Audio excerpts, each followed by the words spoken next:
Hey, and welcome back to the Deliberate Exchange.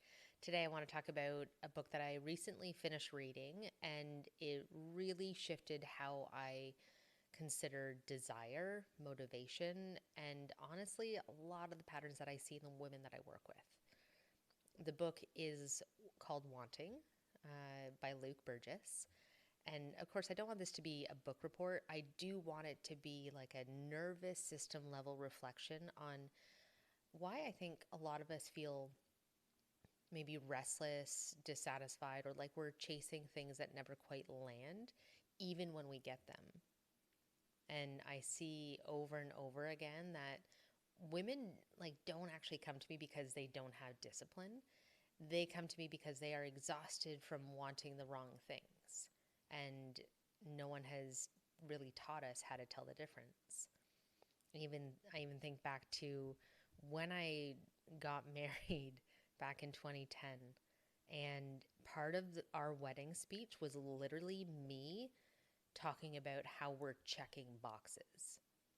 Like can picture myself standing up there in my wedding dress, and I'm like, meet the guy, check.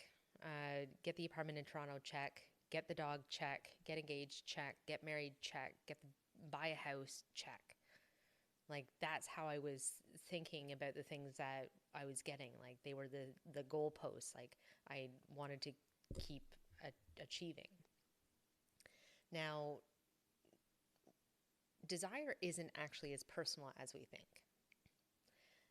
One of the core ideas in the book is mimetic desire, which in common speak is we learn what to want by watching other people. Like this isn't conscious and it's not malicious, but socially, neurologically, relationally, we want what looks safe. We want what looks successful. We want what looks admired. We want what looks like it will finally make us feel better.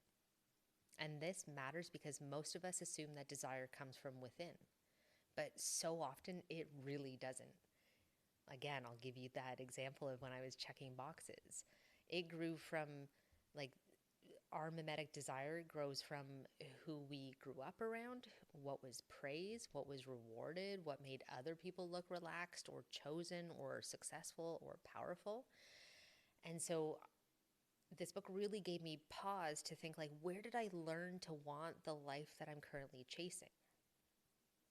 And I also see this a lot in sobriety work. Women quit drinking and suddenly feel like unmoored, not because alcohol was the only problem, but because drinking was tied to an entire borrowed identity. Who they were friends with, who they were in social settings, who they were allowed to be. And when this mimetic desire drops away, there's a moment of like, wait, like, what do I actually want now? And that question alone can feel really, really terrifying if you've never been taught how to answer it. And so in the book, it also talks about thin versus thick desires.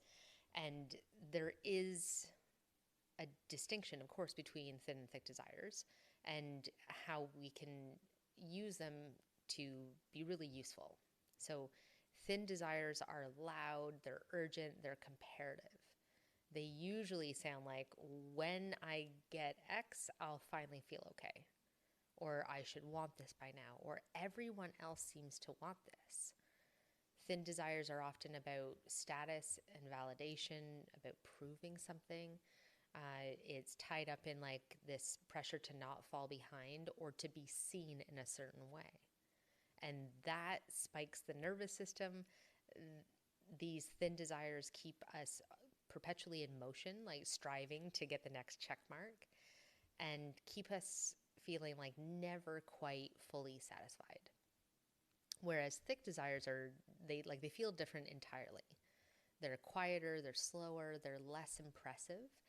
They don't typically translate well into your biography or a highlight reel. Thick desires often sound like, I want to feel steady. I want to be honest with myself. I want to move at a pace my body can keep up with. I want to trust myself again.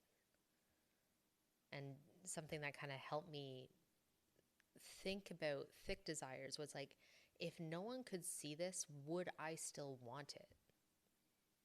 And I find that this is where there's an intersection with the work that I do, because a dysregulated nervous system can't distinguish between a borrowed desire and a true desire. When your system is constantly braced, when you're anxious and vigilant and overfunctioning, you want to chase relief and not truth. And relief will often disguise itself as the next goal, the next reset, the next version of you. But thick desires don't actually come from any sense of urgency. They come from internal safety. Another part of the book that really stood out was scapegoating.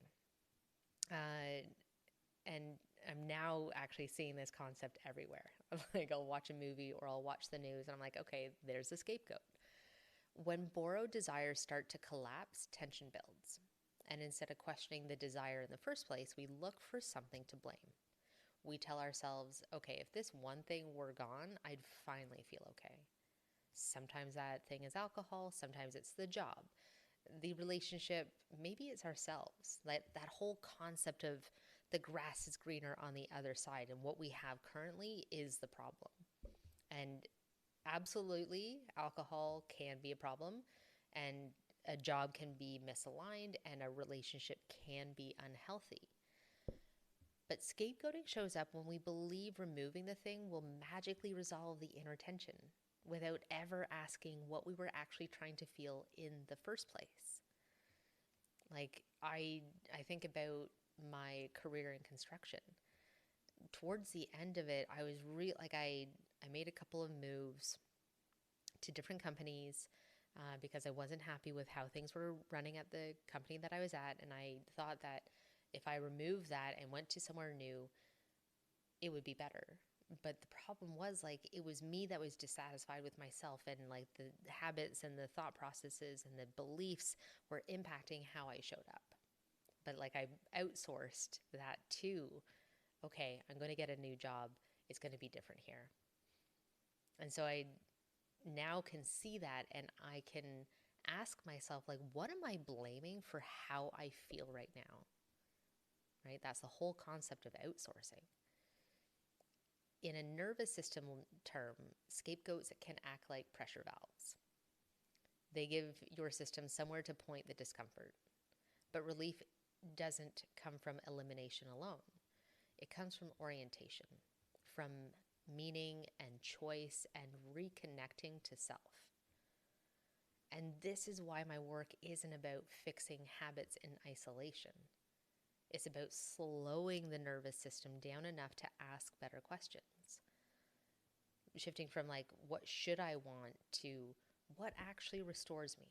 What brings me back into my body? What feels true even when no one is watching? The thick desires do not shout, they don't compete, they do not rush. But they do require space and regulation and honesty. And that is why practices like breath work and reflection, nervous system regulation, and deliberate rhythm aren't add-ons. For me, they are prerequisites. Because you cannot hear yourself nor what you want when your system is in survival. And I really don't think that you can build a meaningful life on borrowed desire. So if this episode has resonated, or maybe it like kind of stirred something in you, maybe discomfort, maybe recognition, maybe a little relief, that's usually a sign that you're brushing up against a thick desire. Not something to chase, but something to protect.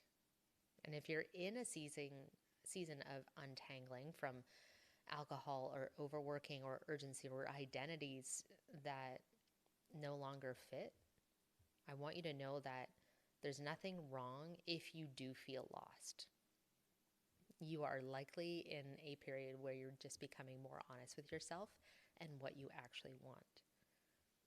So share this episode if it resonated, like, subscribe, follow the podcast for more episodes like this. And I'm so grateful for you to be here listening in the first place. And in the meantime, breathe it in, be deliberate, and please be good to yourself.